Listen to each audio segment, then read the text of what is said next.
Well, it's a pleasure right now to be joined by UFC President Dana White. Dana, thanks so much for your time on Fox. Thanks for having me. Now, we're here in Abu Dhabi for one reason, of course, UFC 308 this Sunday at 5 a.m. Eastern Daylight Time. And Aussies are very, very interested in the co-main event, particularly for this. Our guy, Robert Whittaker, in action. He's already a legend of the sport. Dana, could I just get your thoughts on Rob as a fighter and as a man? Yeah, so on his season of The Ultimate Fighter, I literally told Lorenzo Fertitta, this guy's going to be a world champion someday. I saw it on that season. He's lived up to all my expectations and hype, and great fighter and an even better human being. I like him a lot. It was a very tough fight for him this weekend, of course, taking on the undefeated Khamzat Chimaev. How dangerous is this fight for Rob? It's a tough fight for both guys.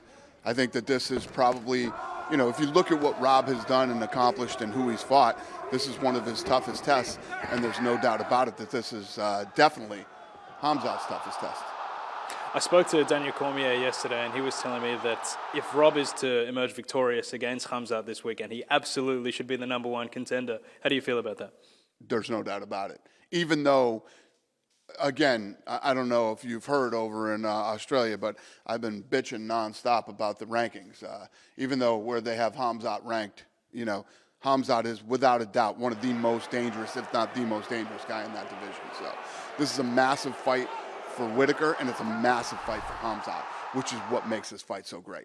Would a big win for either of these guys allow them to jump Sean Strickland in the line for the fight against Dricus du Plessis? I don't know about that. To talk about jumping guys in the line right now, let's see how the fight plays out. Let's see how the fight, it's like, if you ask me, going into the Khalil Roundtree Pereira fight, you knew it was going to be good, right? You didn't know how good.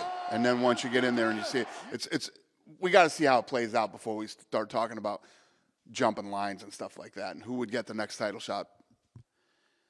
In this division, this is the baddest fight that you could possibly make right now. So if whoever wins, it's a good thing for them. Well, we're hoping for a big Rob win, but somebody else who figures into the UFC 308 event is Alexander Volkanovski, of course. He won't be fighting, but he'll take on the winner of the main event. Could I get your opinion on Volk and his legacy and where he stands currently in his career? Yeah, it's funny because we were talking about Topuria. Actually, this is me and my friends this weekend. We were talking about it this week. And when you think about the fact that you have to give Topuria so much respect because of how he beat Volkanovski. That's how much everybody thinks of Volkanovski. And, he's one of the greatest of all time. I mean, what that guy has accomplished in his career, including the fight with Islam, I don't know. I don't know what else to say to him other than, yeah, he's one of the greatest ever. Well, Dana, let me tell you, Volk is a national hero back home. Should be. Yeah, he absolutely is. Do you get that same sense over in the States and internationally? The world, 100%. He not only, he should be in Australia, but he is globally too. I mean, everybody loves and respects him. And again, if you look at just his size and you look at the things that he's accomplished outside of MMA personally, and then to do what he's done here it's unbelievable. Yeah, he's one of the all-time greats. Well, he'll look to be headlining, hopefully, UFC 312 in Sydney in February. Can you give us any news as to what Aussie fans can look forward to on that card? I mean, Jack Della Maddalena has been rumoured to fight Kamaru Usman on that card. Is that taking place?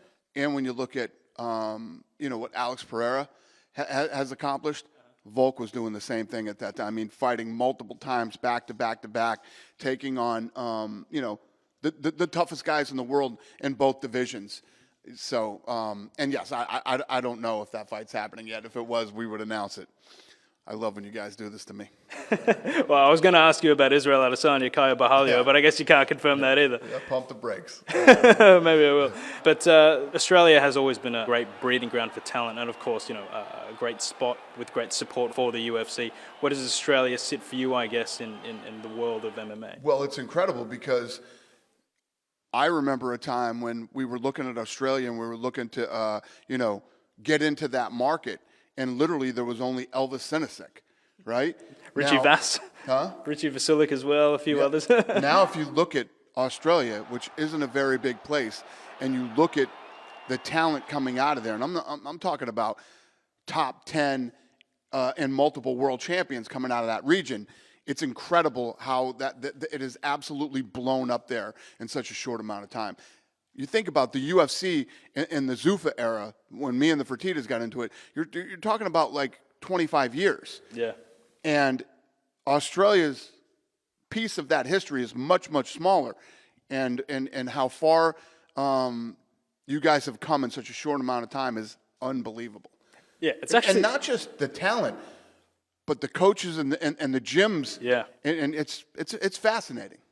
It's phenomenal to think that, like, for a population so small, 100%. You know, there was a period of time there. I know they didn't necessarily overlap, but Volk and Rob were champions at the same time. 2 of the 8 divisions were occupied by Aussies. Yep. And if you look at the Ultimate Fighter, when we did the smashes, you know, yeah. UK versus Australia, and just how much it is blown up there, and how much talent is coming out of that region. It's really amazing. It really is. But I say this all the time. When you think about Australia, I mean, some tough people come from Australia. I mean, literally everything that can kill you is in that country, from spiders to friggin' the water. I mean, everything that can kill you is in Australia. So it makes sense at the same time. Will you be there in February? I will. Well, we can't wait to see that. Dana, give us the hard sell for this weekend. Why should everybody watching right now across Australia... If I got to sell you on this fight, don't watch it, okay? Do not watch this fight if you don't already know why you should watch it. Watch something else. How's that for a hard sell? That's a great job. Dana White, thanks so much for your time on Fox, mate. Thanks for having me. Appreciate it. Pleasure.